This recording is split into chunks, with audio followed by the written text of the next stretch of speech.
Olá, você que clicou neste vídeo, você está atrás realmente da arbitragem para que ela seja aplicada na área trabalhista imediatamente, independentemente do salário do empregado. Se você realmente está atrás desse tema, fique até o final, que realmente você vai ter boas novidades e embasamento para a utilização da arbitragem imediatamente. Bom, antes deixa eu me apresentar para aqueles que não me conhecem. Meu nome é Gleibe, eu sou advogado e professor universitário aqui de São Paulo, capital. Sou autor de diversas obras, sou graduado em Direito, tenho 2 pós-graduações, o mestrado e atualmente estou no doutorado. E eu gosto muito desse tema de arbitragem e vou abordar alguns temas aqui para que você também possa utilizar da arbitragem no seu dia a dia, ou como advogado, ou como empresário, ou até mesmo saber como empregado as vantagens que este instituto poderá oferecer a você. Eu vou pautar aqui hoje a nossa conversa, ela vai se basear na seguinte frase: pode ser aplicada a arbitragem em contratos de trabalho os quais o salário é menor do que 2 vezes o teto da Previdência.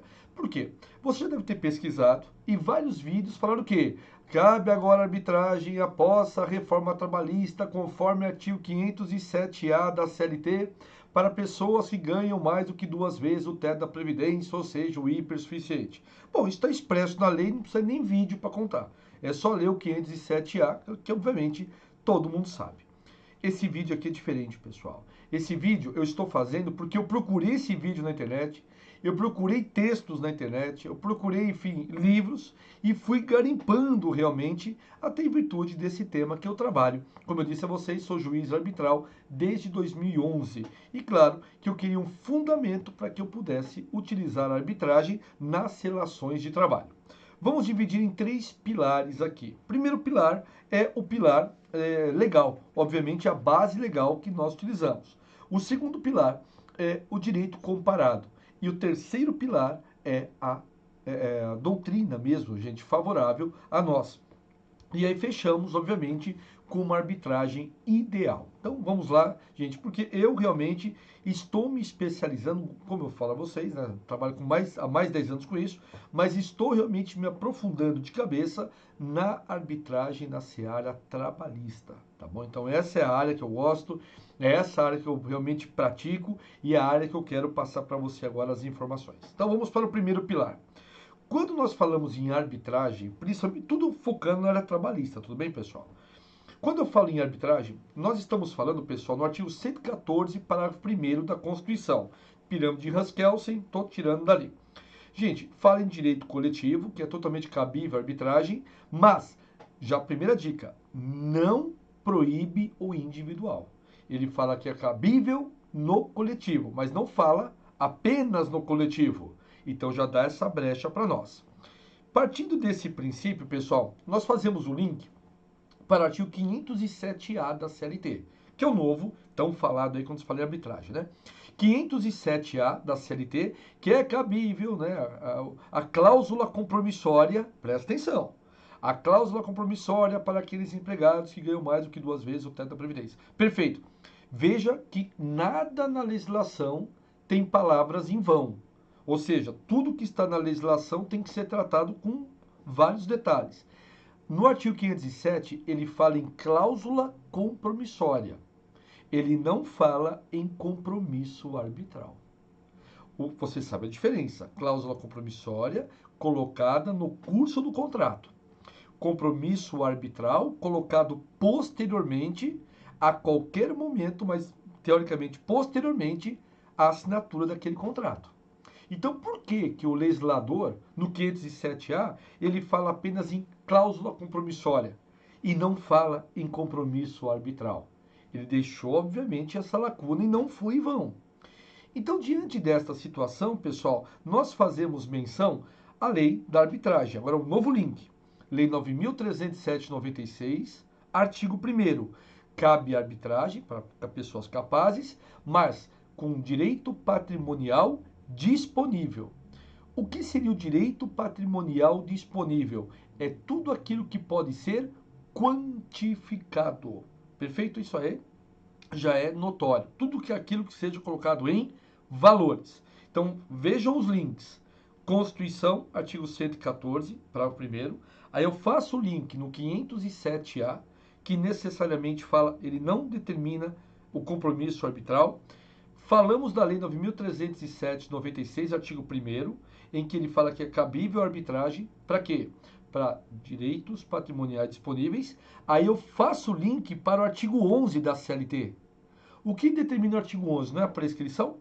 Que o empregado tem 2 anos para procurar o Poder Judiciário para requisitar os seus créditos.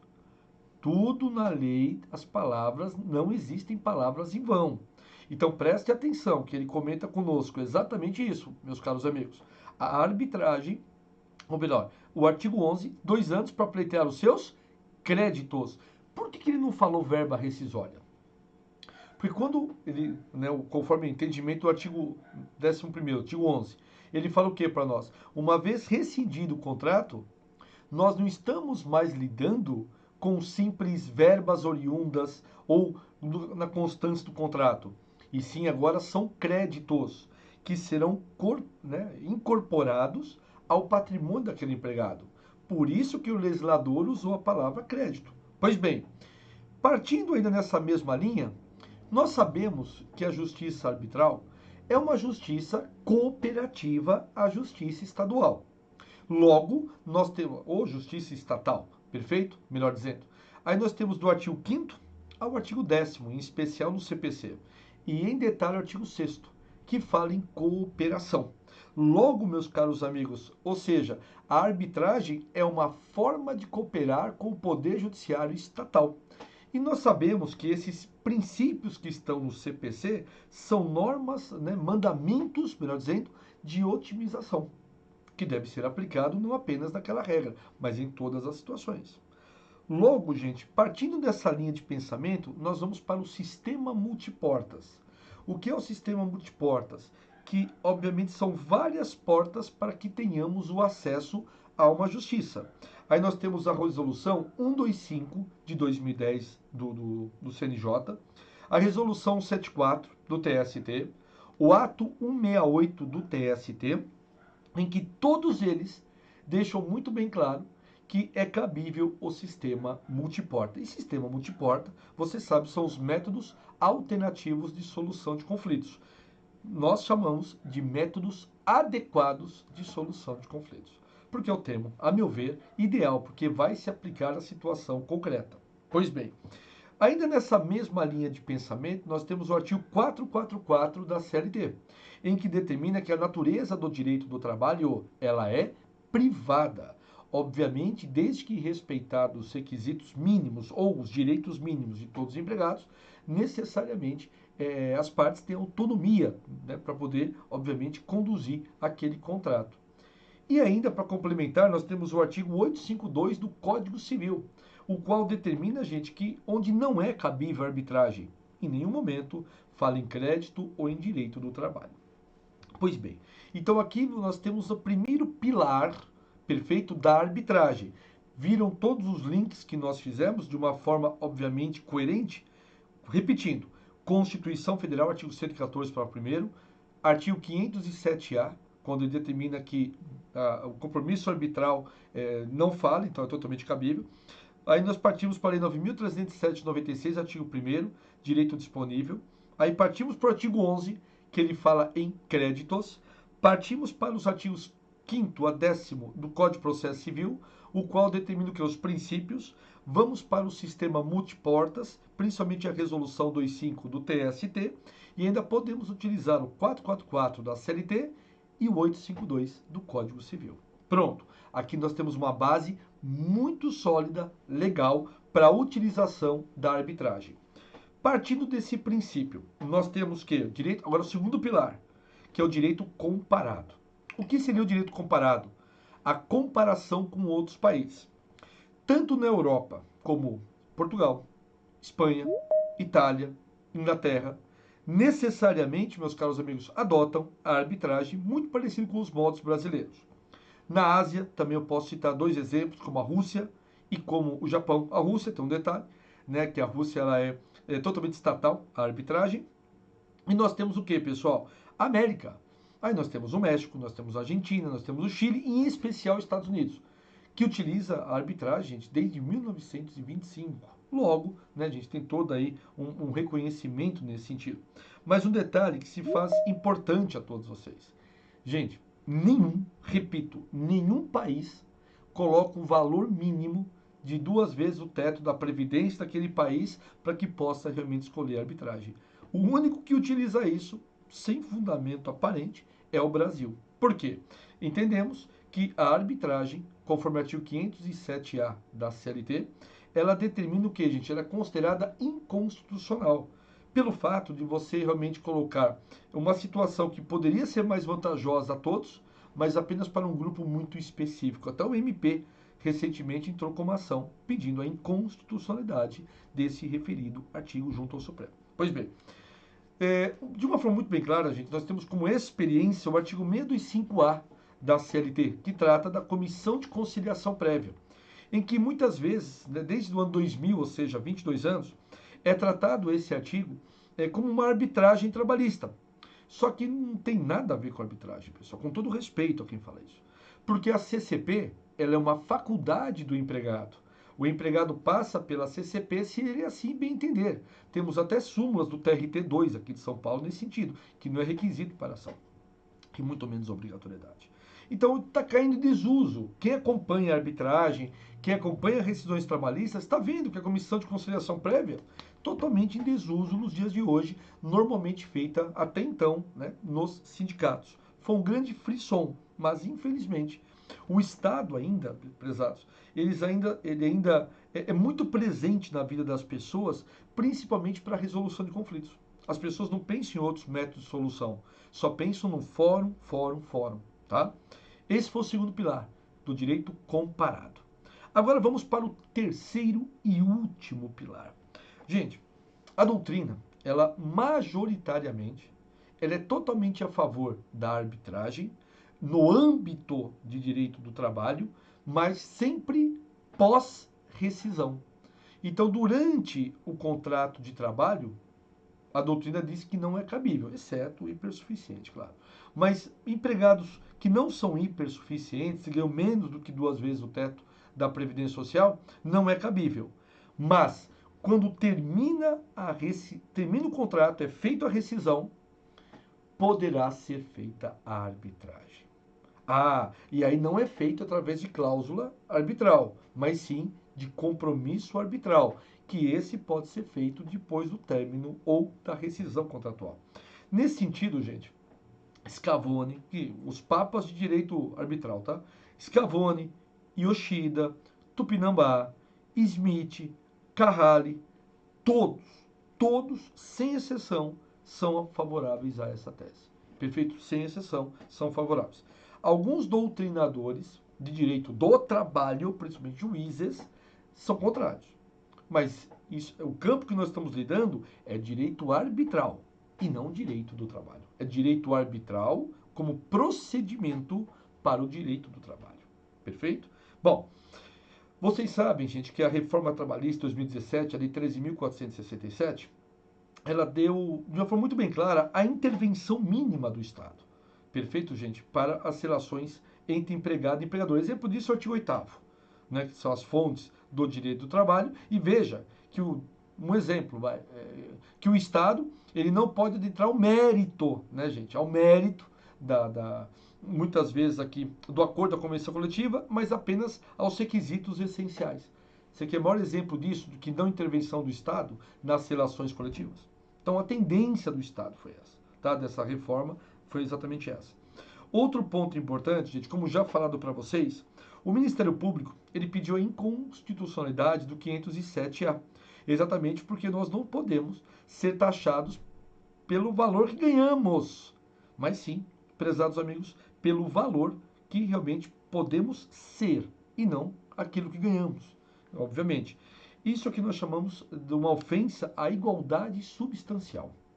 Igualdade substancial, gente, é sempre a busca do efetivo. Pois bem, outro ponto importante para todos vocês, que é cabível, como eu disse, a arbitragem nas rescisões do contrato de trabalho, gente, porque não há mais o princípio da proteção. Por quê? O princípio da proteção, tão falado no direito do trabalho, que são dois direitos, né? Trabalho muito falados. O princípio da proteção e da irrenunciabilidade dos direitos, não é isso? Pois bem, pessoal, após a rescisão, não é mais o princípio da proteção. Logo, tem que prevalecer o princípio da autonomia da vontade. E o princípio da autonomia da vontade, gente, ele não pode ser inibido pelo princípio da proteção. Obviamente, tá bom? É a tendência. É o que nós chamamos de proteção madura. A proteção madura, gente, é a livre manifestação das partes. Aqui está a base de tudo isso, tá? Olha só, outra, ainda nessa corrente, gente, de doutrinadores, vocês vão ler muito isso, que uma vez que o empregado é dispensado e recebe os créditos oriundos do seu trabalho, estou usando o termo do artigo 11, tá? Isso é incorporado ao seu patrimônio. Logo, é negociável. Um exemplo clássico disso, gente, que a irrenunciabilidade dos direitos trabalhistas, ela não é absoluta. Nós não temos a transação, não temos a renúncia na justiça, não temos a prescrição ou decadência. Tudo isso são exemplos de que a irrenunciabilidade, ela não é absoluta. Interessante, não? Bom, outro ponto que a gente tem que analisar ainda, mas dentro desse terceiro pilar, é a arbitrabilidade. A arbitrabilidade são os limites da arbitragem. Ou seja, exatos, ela pode ser objetiva, como ela pode ser subjetiva. O que eu quero passar aqui para vocês de uma forma muito bem clara a todos, gente. Eu também advogo a ideia que a arbitragem trabalhista ela não pode ser por equidade. Tudo bem que pode, mas eu advogo que não pode. Haja vista que ela pode ser feita apenas por direito, para que realmente assegure os direitos mínimos àquele empregado. Ou seja, em respeito ao artigo 611b da CLT. Porque nós sabemos que através de acordo ou convenção coletiva poderão ser negociados alguns direitos. Isso 611A, o que pode ser negociado, e o que não pode ser negociado no 611B. Logo, nós falamos que a arbitragem, ela tem que necessariamente respeitar o direito, tá bom, gente, da parte envolvida. Então, ninguém está aqui para retirar direitos com a arbitragem. A arbitragem, ela serve para quê? Como uma forma de cooperar com a justiça, como uma maneira de auxiliar a justiça. Então, não podemos retirar direitos. E sim, a eficácia, ou seja, a efetividade, melhor dizendo, do processo. Gleibe, pelo que você entendeu, a média de um processo trabalhista no juiz estatal, quanto tempo demora? De 5 a 10 anos, pessoal, é a média. Isso está no Justiça em Números, enfim, está totalmente disponível a todos. E na arbitragem, professor, sabendo que a arbitragem, o prazo são de 180 dias para proferir a sentença, mas em média, pessoal, repito, nas câmaras arbitrais, em média são 60 dias para que se resolva a situação. É vantagem para todos os lados, meus caros, sem dúvida nenhuma. Bom, o que eu sugiro como parte final aqui do nosso bate-papo, pessoal, 18 minutos, eu quero encerrar aqui para não estender muito a você também. A arbitragem, gente, o ideal é que ela seja feita por uma instituição. Porque o grande problema da arbitragem hoje é a escolha do árbitro, se ele tem ligação ou não com a empresa ou com o empregado. Então, o ideal é que seja feito por uma arbitragem e pelo menos 3 árbitros. Seria o ideal. Tudo bem que muitas câmaras arbitrais utilizam a chamada arbitragem expedita, que é mais curta, mais célere e um único árbitro. Interessante, mas o ideal é que seja pelo menos 3 para evitar qualquer tipo de situação. Segundo, gente, que esta arbitragem e que esse árbitro não tenha ligação com nenhum órgão que seja, obviamente, ligado à empresa ou à categoria do empregado, se realmente seja imparcial. E outro detalhe também importante, pessoal, se as partes assim quiserem, que a arbitragem, eu sei que a lei da arbitragem, ela né, uma vez que você procura pela lei da arbitragem, ela é sigilosa. Mas isso é muito comum em questões comerciais, para segredo, obviamente, das empresas. Mas para questões trabalhistas, não há motivo para isso, a não ser que seja, obviamente, intimidade da pessoa, como é a regra. Mas por que a arbitragem nesse estilo também não deixa de ser, obviamente, sigilosa, e sim seja pública? Porque você, obviamente, vai dar, né, autonomia às partes para que realmente possa colocar aquilo em pauta, como foi resolvido, com transparência, com boa fé. Então, eu quero fechar esse vídeo com 3 pilares para vocês aqui. Primeiro pilar, legal. Segundo pilar, direito comparado. Terceiro pilar, o direito, na verdade, a doutrina, que envolve, obviamente, como fundo do direito. E o quarto, a solução, em que pode ser aplicado imediatamente o Instituto da Arbitragem em todos os contratos de trabalho, desde que ele seja rescindido. Repito, se for hipersuficiente a qualquer momento. Mas quem não for, se aplica imediatamente. Interessante, pessoal, que abram aqui, obviamente, os debates para que a gente possa falar sobre proteção madura, sobre igualdade substancial, para que realmente a gente chegue em apenas uma única solução, que é a efetividade da solução daquele conflito ora apresentado. Porque o que as pessoas querem? Uma solução justa, rápida e de preferência equilibrada para que todos saiam ganhando de um processo. Porque nós sabemos, né, gente, que uma demanda ela pode ser construtiva ou destrutiva. Destrutiva, normalmente, justiça, porque é um terceiro que toma, obviamente, a decisão.